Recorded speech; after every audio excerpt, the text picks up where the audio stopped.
Hello, my name is Anu, and I'm actually out here today on the coast of Ireland. Let me flip this one sec. And it's really windy right now. The car is shaking, and obviously the weather isn't amazing or anything. But that's all besides the point. What I wanted to talk about was today's video, which is mindfulness.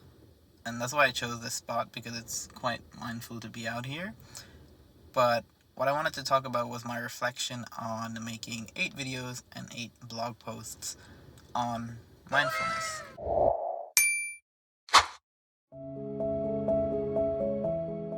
So just to caveat it before the video starts, this is not a video about why mindfulness is so great or the research behind why mindfulness is so great. That is in my previous 8 videos.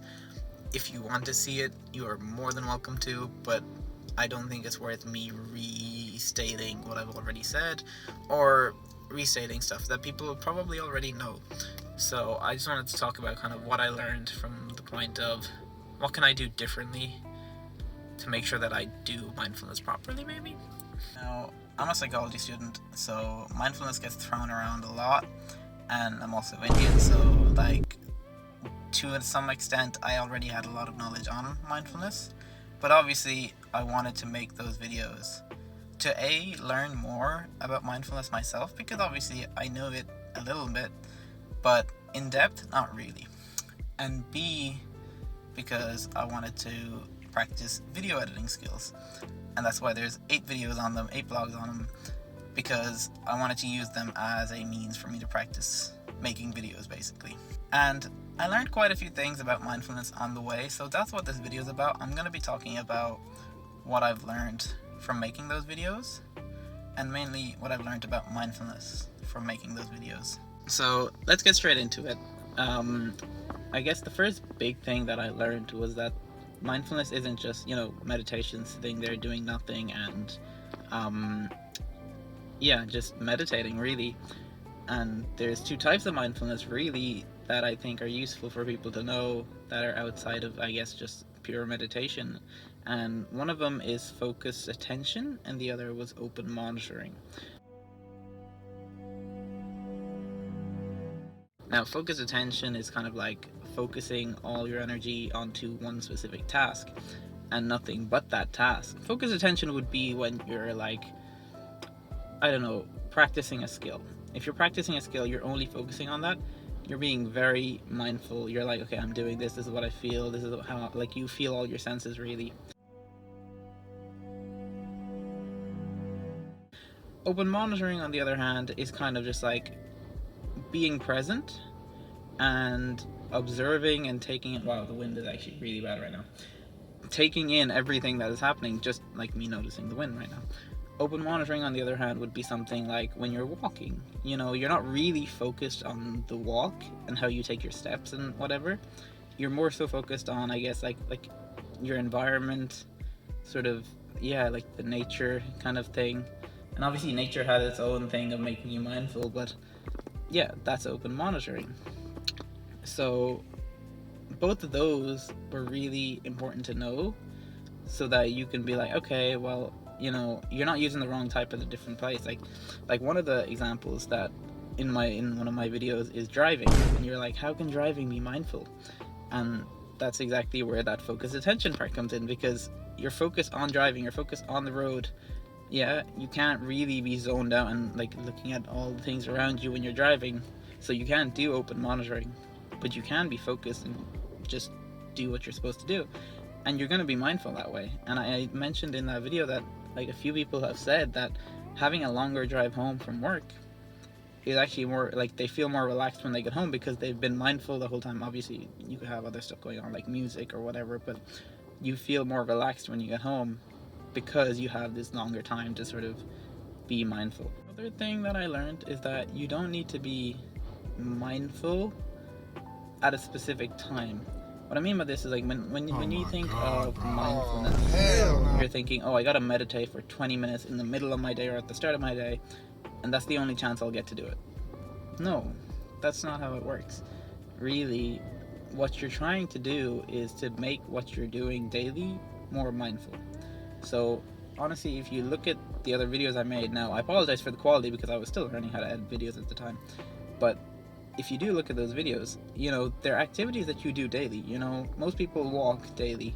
Most people, you know, cook food daily. Most people, you know, exercise daily. I don't think exercise is one of them, but, you know, practice a skill or something, or, you know, drive daily. So it's not about, okay, I'm gonna set aside 20 minutes to be mindful. It's like, how can I make what I want to do mindful?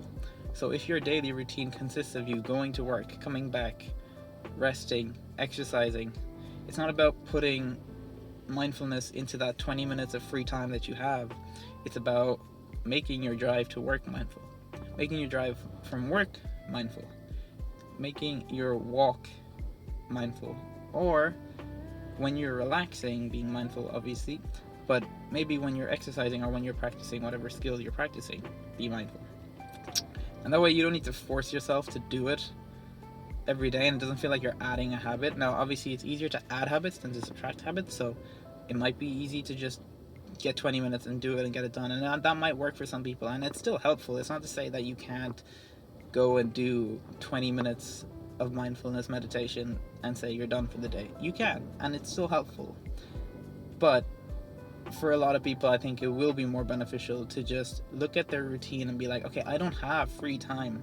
I can't go out of my way to add this into my routine. But what I can do is look at the things that I already do and see how I can make them more mindful. Now, there's a caveat to this. The caveat is this: we all live life to enjoy life. So if your habit and your daily life you already enjoy, then you might not like what I have to say next. And basically what I have to say is that music is a no. And honestly, it's not just music. Music isn't a bad thing. It's just that it's content that you're putting into your mind. You can't be mindful when you're putting something into your mind. Think of it like this: when you're reading, you can't be mindful because your mind is being used to take in whatever you're taking in. When you're scrolling on TikTok, when you're scrolling on YouTube, you're taking in content, so you can't really be mindful at that time. However, and the same goes for music actually. Like, you're putting words into your mouth and they're gonna spark trains of thought, and it won't let it happen naturally, basically. Because a lot of times the first step to, meditation or mindfulness is to have loads of thoughts coming through your mind and just sitting with them and letting them go as they come and not judging them and kind of being present, basically. That kind of alters that when you put stuff into your mind artificially, because then you're controlling what goes into your mind. That's like learning, it's not mindful. Now, music is enjoyable, and honestly, like a lot of the stuff I do, I wouldn't do if I didn't use music. So you have to keep that in mind. You can't, if you only like cooking because you like having the kitchen and having the music and you like dancing while you're making the food and waiting for it, then there is no point in getting rid of that just to be mindful and then hating your routine. So, from a life point of view, you don't want to be trading mindfulness for something you enjoy. But apart from that, I think it is good to try and include it into your day. I'm even thinking of walking. Like, if most people go on a walk because they like to listen to music or a podcast or whatever it is on their walk, don't trade that habit of walking just to be mindful and then end up not walking because you find it boring. So you really do need to keep in mind what you do enjoy, and if it's not it's kind of hard to balance out with I don't have time, but the stuff in my routine I already enjoy, and I don't have I can't do either one. I can't just put it into my schedule and be like, I'll do it at this time and it's done, but I also can't just do it whenever I want or whatever. I can't just keep doing what I'm doing, just doing it mindfully. Hopefully that makes sense, because in my mind it doesn't. I'm sure there's loads of situations where you probably shouldn't be mindful. I'm trying to think of some. Obviously, if you're learning something, I'm sure being mindful helps, but you're trying to consume something, so you should just consume it properly. You're obviously not going to be mindful when you're watching TV. I'm sure there are situations, I really can't think of many, but I know there are definitely situations where you should be mindful, and I think what's more applicable is the fact that you don't want to do the wrong type of mindfulness at the wrong place, which I was kind of talking about earlier. You don't want to be open monitoring when you're driving on on a highway going 120, like, but there definitely is places where you shouldn't be mindful, and I think you should see what you're doing and see if you can be mindful during it. Obviously, like during work, you're probably not going to be able to be mindful. You have a lot of stuff to do. You know, like if you're trying to think, like when you're with friends outside, you can't be mindful because, you know, there's stuff happening. You know, people around you are talking. I'm trying to think of situations, but they're not coming to me. But if you can think of some situations where it's not good to be mindful, put them down in the comment section below, because I'll probably need that help. Now, as a psychology student and a psychology assistant, I had more learnings into mindfulness that I recorded at a different time because I had them fresh in my mind and I didn't want to forget them. So we're going to cut to that now. Okay, another thing that I learned about mindfulness, and it's more related to its thoughts, but it's actually not from making the videos or the blogs, it's from my work experience. And we did a cardiac rehabilitation group, and in that there was a CBT concept, you know, cognitive behavioral therapy. Yeah, there was a concept for that called mindful emotion awareness, and it's just for your thoughts, really. And what did I learn about it there? Being mindful, you know, is about being here in the now, but how does that relate to your emotions? You know, a lot of times you're feeling a lot of emotions, and I think the thing we were trying to explain was that, you know, it's about feeling the emotions, but knowing whether they're appropriate to the situation you're in right now. Let's take, for example, you're outside, you're running, you know, or, you know, someone jumps out of an alley and they're chasing after you. You are stressed, and you need to be stressed. It's called flight or flight. You need to be stressed to get out of that situation. However, if you're sitting at home, comfortable, there's no immediate threat, you're feeling stressed or you're feeling anxiety for something that isn't going to happen, that isn't too adaptive, basically. And so, you know, how do you, you know, how do you develop this mindful awareness to be like, oh, well, you know, I'm feeling completely anxious, completely depressed. Depression's a bit different, but I'm feeling completely anxious, but there's nothing in my surrounding. I'm completely safe right now. It's all okay here. Why am I feeling like this? And the thing is to anchor in the present, which is kind of similar to like meditation and mindfulness practices. It's kind of just about, you know, looking at your situation, being like, okay, like, do I need to be this stressed in this situation? Like, am I being chased by someone, or is something really bad happening right now that I'm being anxious about, or am I worried about about something in the future or something in the past? A lot of the time we think about something in the past or something in the future, and that's what controls our emotions, because we're too caught up in them, and our emotions right now are not based on what's happening right now. So that was just one of those things. But we also, as part of work, we had a mindful retreat for our staff members, which was great. And we learned different ways to be mindful. So I learned that, and kind of not different ways to be mindful, but like when you're outside, how to be mindful. And, you know, the different senses you can use to be mindful. It was kind of broken up into different parts of the walk where we would use one different sense each time. So the first time we were using our eyes, just looking around. What do you notice? What do you see? Then your nose. Then your touch. You're allowed to touch whatever it calls. But, you know, and then what else is there? You can't really taste outside, so we didn't do that. But you could when you're eating or whatever. And sight, touch, smell, sight, that hearing, what you hear. So that was really helpful as well.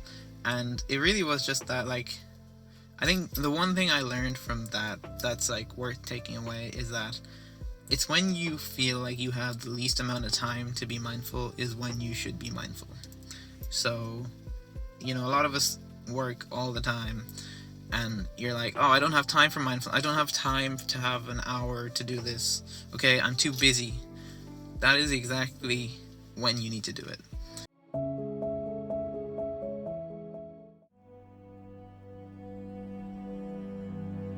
Like, when you start something, you're gonna have to think about it a lot when you're practicing something. But the more and more you do it, the less and less you have to think about it, because it starts becoming natural and natural and natural. and then you don't really need to think about it. And that's when stuff becomes mindful, because you can be mindful while you're doing it, and you can kind of let your thoughts run wild while doing it.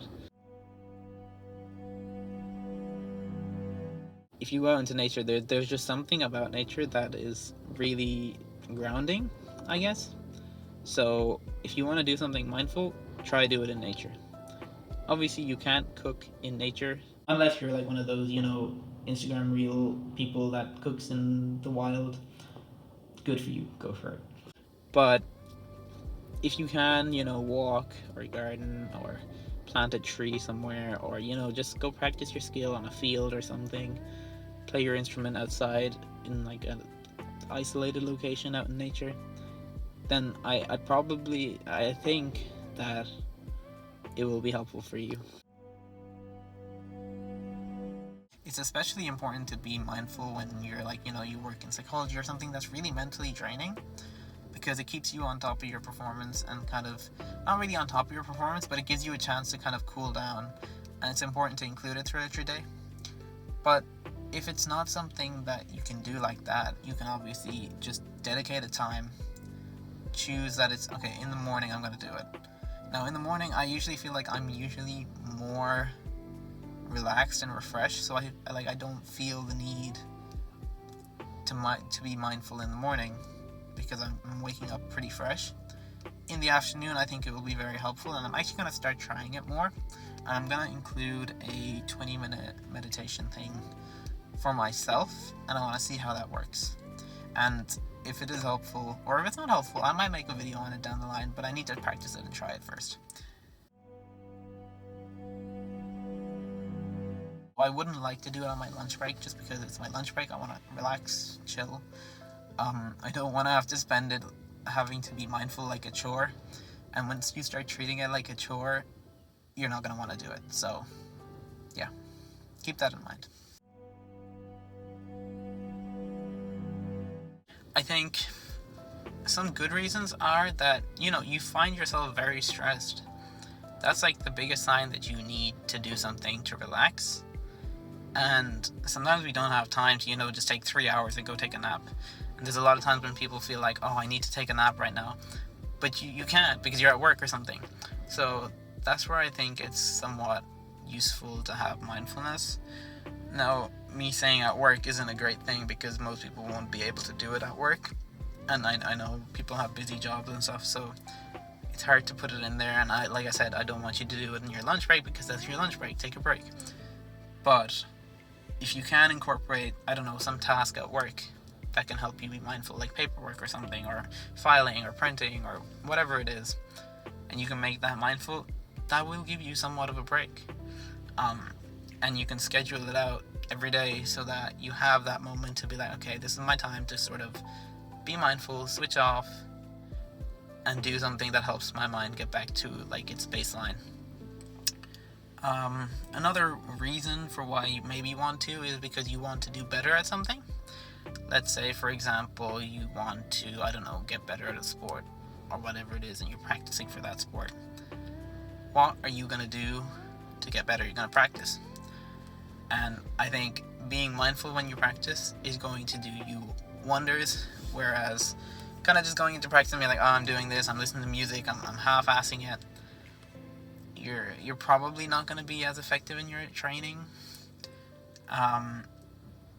No, I hear you. It's nice to have music on and whatever, so I'm not saying don't do that. But being aware of, because the thing is with performance, you need to know what your training situation is and then what the match situation is going to be like. So for example, let's say I'm playing football and I'm kicking the ball into the goal and it's going top corner. There's a lot of things I need to keep in mind when I'm doing that. How much wind is going in either direction? How wet the ground is. There's a lot of things that come into mind and come into play, and when you start observing them and you're like, okay, when it's a wet ground, I can kick the ball much easier. When it's a hard, solid ground or a dry ground, I can't. And so being aware of that will be more helpful than, honestly, no, it won't be more helpful, but it will be another helpful thing on top of building that skill and developing that ability to score a free kick top corner every time. So, if you do want to improve your performance, I do suggest being mindful when you're practicing something, just because you're going to notice things that might otherwise take longer to notice. And once you can fix those things that you notice, you're going to realize you're getting better at something much quicker than you would have thought. I'm sure there's more reasons to be mindful. Like, I am somewhat not close-minded, but like I'm kind of limited in what I know to be able to give you more reasons. But if you have any more reasons, put them in the comments down below. And who knows, I'll probably take some of them into account, and then maybe down the line I'll make another video on this with all of the feedback that you people give me. Maybe some of what I've said is wrong. So if you do have any questions, queries, or, you know, any reason to deny anything that I've said, put it down in the comment section below, and that's for me to learn, and also for everyone else to learn, hopefully. And I'm sure there's more ways to be mindful, just let me know, because I don't know. But for now, that's all I have for you this month. I will see you all next month with the next video.